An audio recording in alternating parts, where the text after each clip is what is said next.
Allah wa asyhadu anna Muhammadan abduhu wa rasuluh. Allahumma shalli ala sayyidina Muhammad wa ala ali sayyidina Muhammad. Bapak Ibu hadirin rahimakumullah yang saya hormati dan saya banggakan, pagi hari yang berbahagia ini tentunya kita bersyukur kepada Allah Subhanahu wa taala. Kemudian kita berselawat kepada baginda Nabi Muhammad sallallahu alaihi wasallam. Bersyukur atas nikmat yang telah diberikan, karunia yang telah diberikan, nikmat iman dan Islam yang paling utama.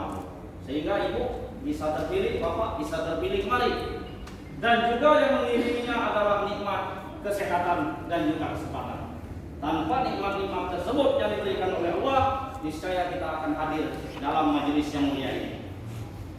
Kemudian tidak kalah pentingnya, yang tentunya kita harapkan bersama kelak, dikala kita kesusahan, dikala kita kehausan, dikala kita kepanasan, dihantam oleh panas yang di neraka itu, tidak lain dan tidak bukan salawat Nabi yang telah kita dengung-dengungkan sepanjang ayat masih kita kepada Allahumma sholli ala sayyidina Muhammad wa ala ali sayyidina Muhammad.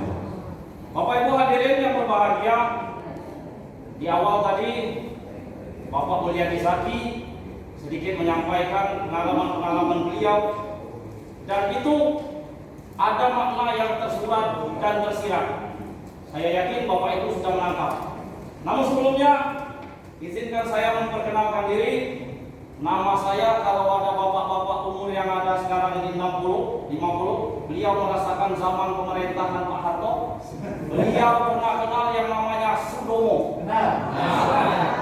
Beliau itu adalah Menko Kamtib yang menertibkan tindakan subversif. Jadi tidak ada preman-preman yang seperti sekarang, tidak ada lagi mafia-mafia tanah seperti sekarang. Zaman dulu alhamdulillah informasi dari orang tua saya tenang. Berhubung kita sekarang sudah berubah zaman, maka hanya doa yang kita harapkan agar Allah memberikan kita pemimpin yang amanah, pemimpin yang membawa kepada negara ini tetap berada pada jalur adil. Amin. Ya, siap, maju. Ayo Pak. Nama saya Sutomo. Kemudian saya beristri, anak 3. Anak saya 3. Istrinya sementara ini tentara mulai banyak ini ya Pak. Kawannya saja tidak apa-apa banyak. Kawannya, bukan lagi istri. Lain. Anak saya juga perempuan semua. Yang paling besar saya masukkan ke pesantren Aulia Cendekia yang dipimpin oleh Kiai Hendra. Kemudian alamat saya berada di Kelurahan Purwokerto, Kecamatan Gandus, tepat di depan TPU Talang Trekil. Jadi ketika saya pagi-pagi olahraga, bangun subuh, membuka melihat kuburan itu, insya Allah kelak saya akan menyusul Anda. Amin. Seperti ini. Harus itu Pak, harus. Mau tidak mau, sekarang atau nanti kita akan mengalami. Dan itulah yang menjadi penyadar diri kita. Penyadar diri kita untuk senantiasa bertindak, berlaku sesuai dengan jalur apa yang sudah disyariatkan. Begitu. Bapak Ibu hadirin yang berbahagia, tadi perkenalan sudah saya sampaikan.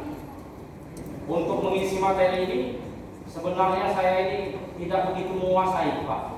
Cuma yang kami sampaikan ini pelajaran kami di militer itu yang namanya materinya CNI, cara menyampaikan informasi. Jadi itu saja yang saya modalkan ini. Kalau saya ini sekolahnya S3 di SMP SMA, dan saya banyak sekolah di Kabupaten Cabi.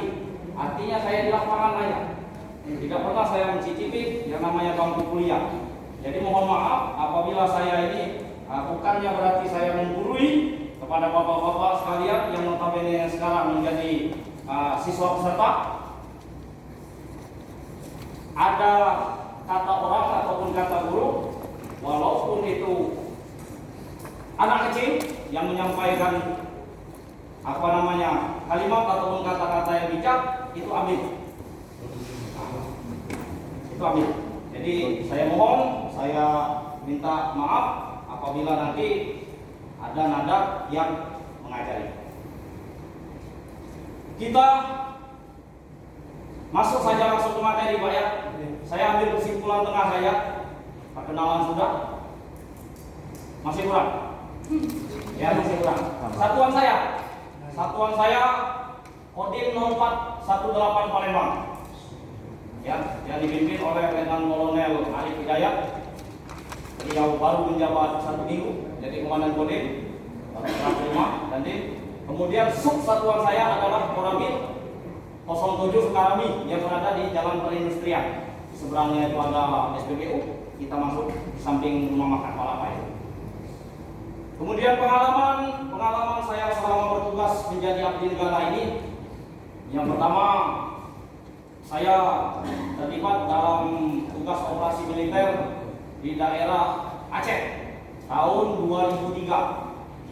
Jadi pada saat kejadian tsunami, alhamdulillah Allah masih memberikan saya hayat, saya dikembalikan juga, diselamatkan. Sementara di sana saudara-saudara kita banyak kesusahan pada saat kejadian tsunami. Jadi 2003 sampai 2005 kami berada di Aceh.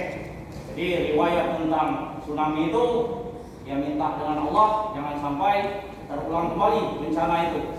Apa itu?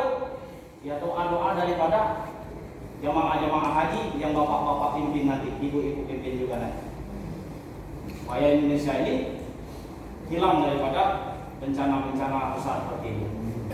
Kemudian pengalaman yang kedua, saya mengikuti operasi militer di daerah rawan Ambon, ya, Ambon, kemudian Ternate, kemudian berangkat lagi berputar itu Pak, rolling, Pulau Bulu, Pulau Wetar, kemudian Pulau Lira yang tidak ada pohon, hanya batang ilalang.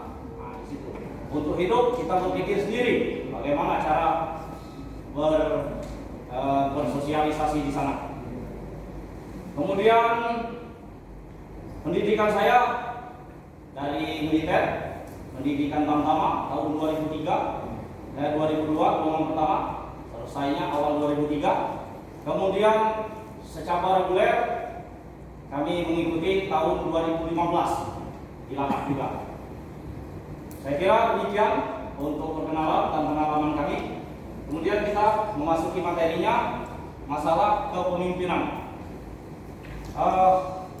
Mungkin Bapak Ibu sudah pernah mengikuti pelatihan-pelatihan yang seperti ini, terutama pelatihan masalah kepemimpinan. Kita semua ini adalah pemimpin, tetapi pemimpin itu punya ciri-ciri tersendiri, Pak.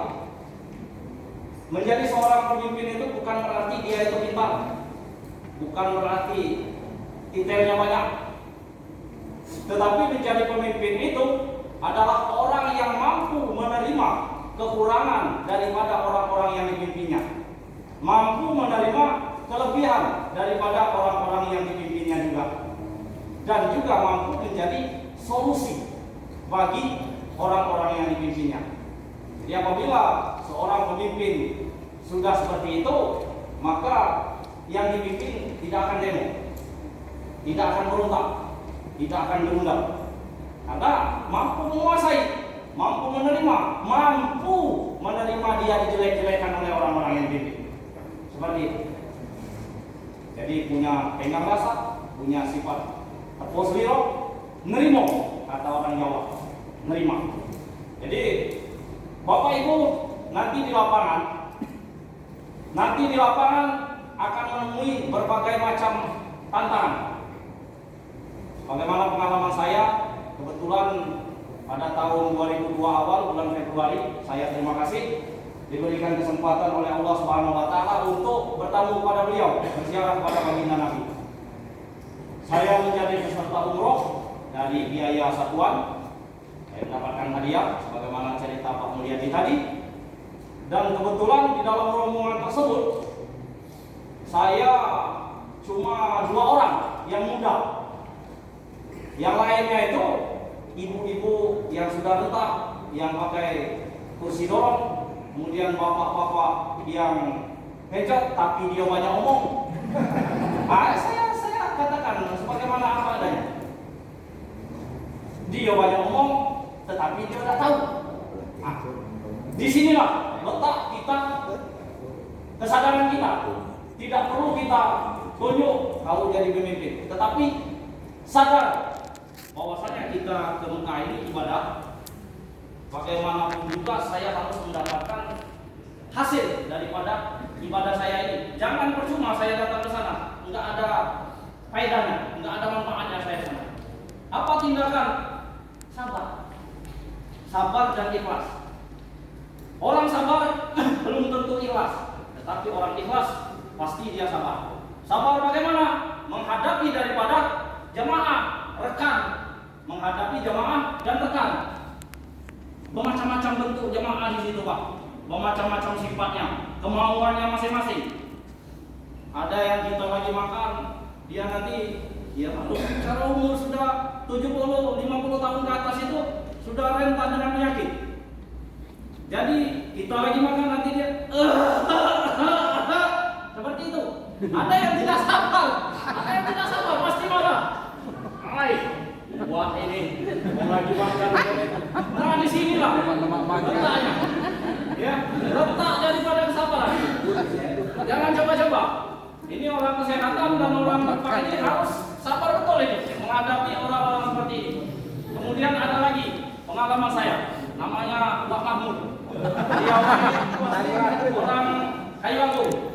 Kacamata mulai dari kita naik pesawat Etihad itu kebetulan pramugarinya itu cewek dari Belgia.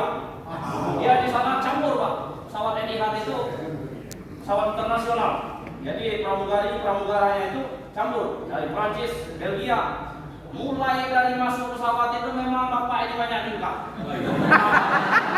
Banyak yang kasar. Pecah nih bapak yang punya kapal. Apa bayar katanya? Sekewek. Tunggu apa yang terjadi. Apa yang terjadi? Karena terlalu pintar. Mulai dari jam 9 pagi dia ngilang dari hotel sampai jam 3 subuh tidak balik hotel. Kemana? Dicari. Kita inisiatif mencari. Ternyata berada di pojok daripada makam baki. Pagar makam baki itu ada jalan besar. Dia duduk di pojok sini. Kenapa? Enggak, aku di mana? Nah yang seperti inilah kita harus sabar menghadapi. Nah ini pasti terjadi. Dan ini pengalaman sedikit yang saya sampaikan. Tetapi ini saya alami memang benar. Jangan pakam di sana. Jangan pakam. Baik yang menjadi pembimbing maupun yang tim kesehatan. Tim kesehatannya bukan tidak mungkin linglung dia. Bingung. Sedangkan tadi aja informasi ada yang belum melukai. Baru kakinya mekai. Ada yang sesat masuk ke Jeddah, tapi masuk ke Madinah.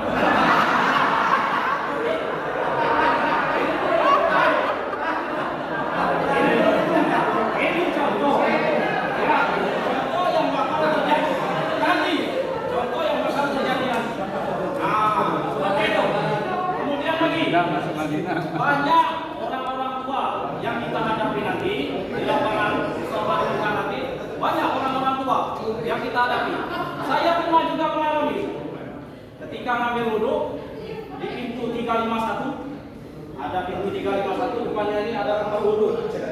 Ada tempat orang belajar kuliah itu Pak. Ada tempat wudhu. Nah, Wak Yahya namanya pensiunan dari tempat perikanan. Rumah dia di Mata Merah.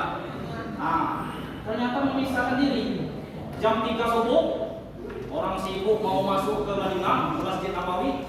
Askar ini ada semua. Ada. Nah, kami ngambil wudhu dulu.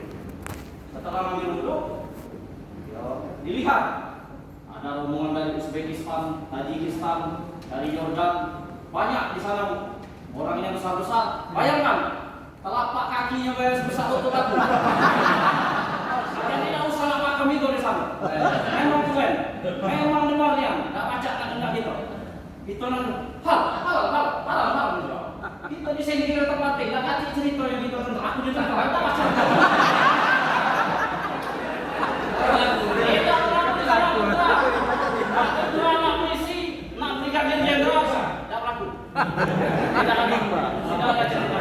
Jadi bagaimana Wak Yahya tadi terpisah dari pasukan, dari teman-teman. Iya. Apa yang ditunggunya setelah sholat subuh selesai, beliau udah ikut sholat. Ternyata dia ini masih nunggu. Apa yang dicari, Wak? Semayang enggak? Belum, apa semayang? Kenapa? Nyari dia tuh. Dari kopi ya. Itu. Dari kopi ya. Jadi kopi ya itu.